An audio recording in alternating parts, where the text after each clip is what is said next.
श्री मोहिबुल्ला। बिस्मिल्लाहिर्रहमानिर्रहीम।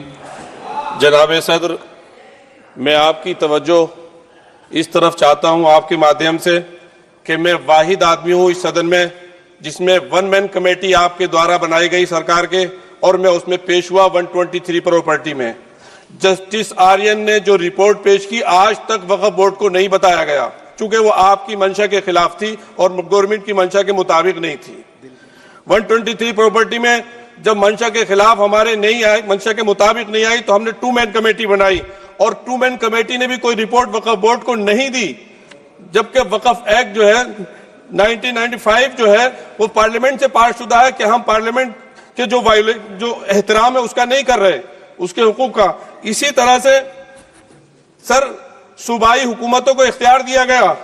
Sir Hindu endowment में जो कर्नाटका और तमिलनाडु में है वहां कोई मुस्लिम नहीं हो सकता, और 26 में आर्टिकल 26 का वायोलेशन है। 4 धाम में ये लिखा हुआ वाज़े तौर पर कि सिर्फ हिंदू होगा।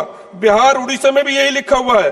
पंजाब हरियाणा में गुरुद्वारा प्रबंधक कमेटी में सिर्फ सिख होगा ओनली, और ये उनका अधिकार है जिसको माना गया है। लेकिन मुस्लिम के साथ में यह अन्याय क्यों है?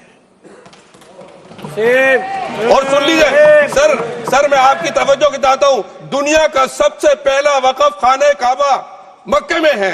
क्या हम उसके ऊपर भी सवाल उठाएंगे कि वहां पर भी हमारा कोई हिंदू भाई हो? हम अपने वकार को, अपनी इज्जत को, अपने मुल्क की, अपने शान को, अपने संविधान को खुद अपने पैरों तले रौंद रहे हैं। और वक्फ एक मुसलमानों का मजहबी अमल है, एक मजहबी फरीजा है। इससे उनको महरूम कॉन्स्टिट्यूशन के जरिए से भी कोई ताकत नहीं कर सकती। सर ये हम बहुत बड़ी गलती करने जा रहे हैं जिसका खुमियाजा हमें अभी नहीं सदियों तक हम भुगतते रहेंगे, क्योंकि हम खुद अपने कॉन्स्टिट्यूशन को, संविधान को, उसकी पामाली कर रहे हैं। अगर हमें इस सिलसिले में मैंने सर पूरा मैंने उसको मध्यम से पढ़ा है, और मैंने पूरी 40 तरामीम जो उसमें गलत है उसको लिखकर जो है वो मैं लेकर आया हूं। सर इसके जरिए से सरकारी अमले को बाज़ाब्ता तौर पर यह हक आखिर तो कलेक्टर को दिया जा रहा है, सर्वे कमिश्नर के इख्तियारात खत्म किए जा रहे हैं। आखिर सर्वे कमिश्नर भी तो गवर्नमेंट ऑफ इंडिया का होता है। सर ऐसे कैसे कर सकते हैं हम? और फिर सर उसमें मेरे मजहब के मुतालिक चीजें हैं तो वो कैसे कोई दूसरा तय करेगा?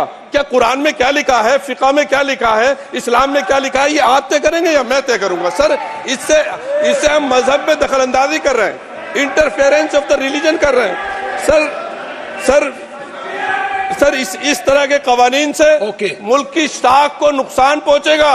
कॉन्स्टिट्यूशन की स्पिरिट हम खत्म कर देंगे, और अगर ये होगा तो कोई भी अकलियत, कोई भी माइनॉरिटी अपने आप को हिंदुस्तान में सेफ नहीं करेगी। पिछले दिनों सिखों के साथ भी ये हुआ, और कुछ ईसाई भाइयों के साथ भी इस तरह के वाकयात हुए हैं, जिसकी वजह से सब लोग अपने आप को असहाय महसूस कर रहे हैं। 10 साल से जो मुल्क में माइनॉरिटीज के साथ, उनके हुकूक के साथ, उनके रिलीजन फ्रीडम के साथ जो खिलवाड़ किया जा रहा है, उससे रूह कांप जाती है। और ऐसा महसूस होता है कहीं ऐसा ना हो कि जनता इन हुकूक के लिए, कॉन्स्टिट्यूशन को बचाने के लिए